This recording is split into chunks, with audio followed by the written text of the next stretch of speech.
Congratulations on pulling together this landmark conference, and it's great having you back, and it's great to be able to welcome everyone to the ABC.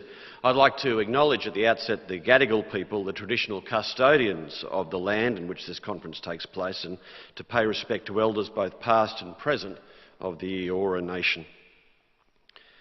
Over the next 2 days, we'll be hearing from people with at least one thing in common: a shared belief in investigative journalism as a necessary condition of authentic democratic life. And if you looked at the program, as I'm sure you have, I'm sure you'll think, whether you're a student or an academic or a working journalist, that this is a fabulous lineup of speakers. So many of the landmarks in Australian investigative journalism came through the people you'll be hearing from today. And we have freelancers, we have feature writers, we have foreign correspondents, independents like Crikey and New Matilda, commercial media colleagues from print and broadcast like SBS, News Limited, Channel 7 and Fairfax. Giants and veterans all, with centuries of experience between them. In this room, at this point, might be the greatest collective of specialists on Julian Assange and WikiLeaks assembled anywhere in the world. And the ABC isn't unrepresented here either. We have, and alphabetically to be fair, Matt Carney, Stan Correy, Sharon Davis, Sarah Ferguson, Andrew Fowler, Liz Jackson, Matt Peacock and Sue Spencer, amongst others, who will be joining us over the next 2 days. I read somewhere the other day that NPR's Andy Carvin had posted almost 1,200 tweets within 48 hours at one point during the Arab Spring. But I think we'd all know that that's a slow day for Mark Colburn, who tweets as Colvinius, and Colvinius will be joining us as well.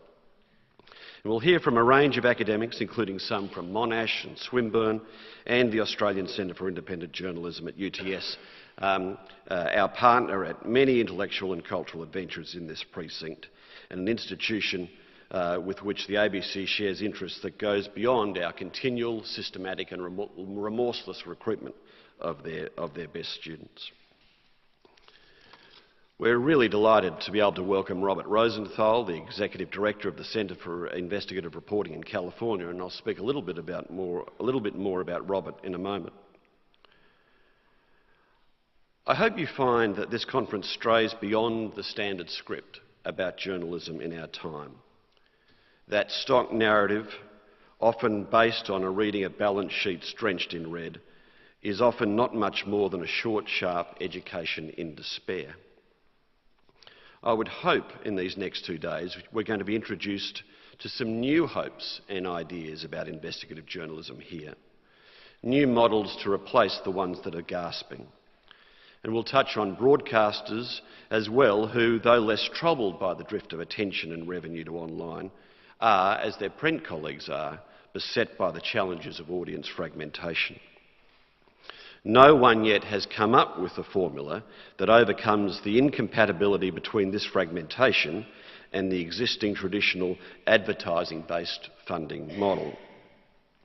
With Robert visiting us from the US, it's worth talking about the separate journeys our two societies took with regard to their media.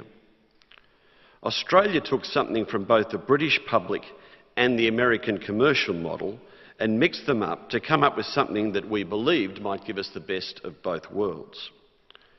Australia didn't follow the UK's example of granting monopoly status to the public broadcaster, the BBC, but nor did it follow the US and its reluctance to publicly subsidise broadcasting, where funding for public television had to wait for the Johnson administration in the 60s. From around the time radio began in Australia, a public broadcaster, the ABC, has been part of the picture alongside commercial broadcasters. We have been providing here at the ABC what Rupert's father, Sir Keith Murdoch, used to call improper competition. And we've been providing that improper competition for 80 years. It's the same story in television. Public broadcasting is not only within the infrastructure of our civic and democratic life, it's part of the expectation we have about Australia's quality of life. And for investigative journalism in Australia's converged media environment, I think perhaps we may be more reliant on the ABC than at any time in the past. Investigative journalism takes courage, patience, time and money. something that traditional media outlets with their pressed business models seem to have in shorter supply these days. It seems clear that at this point Australia has been unable to emulate the great US tradition of private capital, philanthropy, which supports not just aspects of academic life but journalism itself through places such as CIR, ProPublica, the Centre for Public Integrity, for instance. The stories coming from these philanthropy-funded organisations, which always seem to be rich and up-to-the-minute multimedia experiences, these stories are then spread through the broader American media mix via various newspapers, TV, radio services and websites. And what's particularly interesting to me is the way that they also feed into the public broadcasters, NPR and PBS. In Australia, as we'll hear, we have fledgling efforts to get some philanthropy into investigative journalism, and it'll be good to hear more about that in the next 2 days. But it has to be said, as Dick Smith has been pointing out in recent days, Australia does not have the tradition of philanthropy long established in the US, and now aggressively modelled and championed by people like Bill Gates and Warren Buffett, amongst others. It's not that the wealth isn't here, but the pattern of giving has not been seen. The willingness to fund deep-pocketed trusts and invest in critical institutions and transformational activities for a society. The search for solutions goes on. We'll be asking, of course, the important question, why investigative journalism? What's important about it? I think you get a sense if you walk through the foyer here at Ultimo today, if you get the chance, because in our foyer you can see the 50 Years Four Corners exhibition and the ABC News 24 studios operating side by side, the ABC's past, present and future in one place. Four Corners, the veteran, now 50 years old, born out of a need that the ABC recognised and met. News 24, the newcomer, 1 year old and about to enter the terrible twos, created 50 years later, again to meet a public need and expectation that news be available as people now demand it, as it's happening around the clock. The in-depth, working alongside the in-the-moment, each absolutely essential to our offering to a complete ABC journalistic experience today and into the future. In the Four Corners exhibition, you will see how strong the links are between great investigative journalism and one nation's progress, the ways in which it has shaped Australian society, how often Four Corners brought to light an issue that awoke community interest or concern which led to change, first within ourselves, later in public policy, and then in the law. Information has a habit of doing that. A program itself might last a matter of minutes. Its effects may be measured in years. Ratings don't measure that impact. Investigative journalism drives news. Other media, print and broadcast will follow a good story's lead, and each time the story acquires more power, and that increases its impact. The history of Four Corners is replete with examples of strong investigative journalism that ensured that no power was unchecked, whether government power, like Chris Masters' Moonlight State, or NGO power, like Mark Colvin's look into aid agencies in Ethiopia, or business power, this year, like Sarah Ferguson's The Bloody Business on abattoirs in Indonesia. And I think it has to be said that despite the challenges facing the print sector, there is a tremendous amount of successful and innovative work behind the scenes with great investigative journalism and new partnerships creating new models. Think of that alliance between WikiLeaks and the New York Times and The Guardian, whereby the story accumulated a power and impact that would have otherwise been denied it had it been exclusively left in the hands of WikiLeaks. That partnership will be studied closely, I'm sure, because it demonstrates both the power and the dangers of such partnerships. There are challenges on three fronts for investigative journalism, it strikes me. We all know about the financial challenge. But there's also an increasing tendency to question the legitimacy of major media presences, the trend of people turning to the media less for information than confirmation.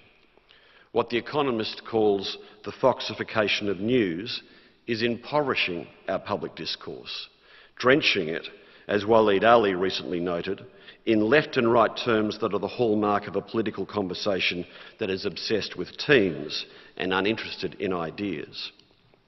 There is a sense that every organisation has an agenda, everyone is pushing an angle, and as a consequence, no one can be fully believed.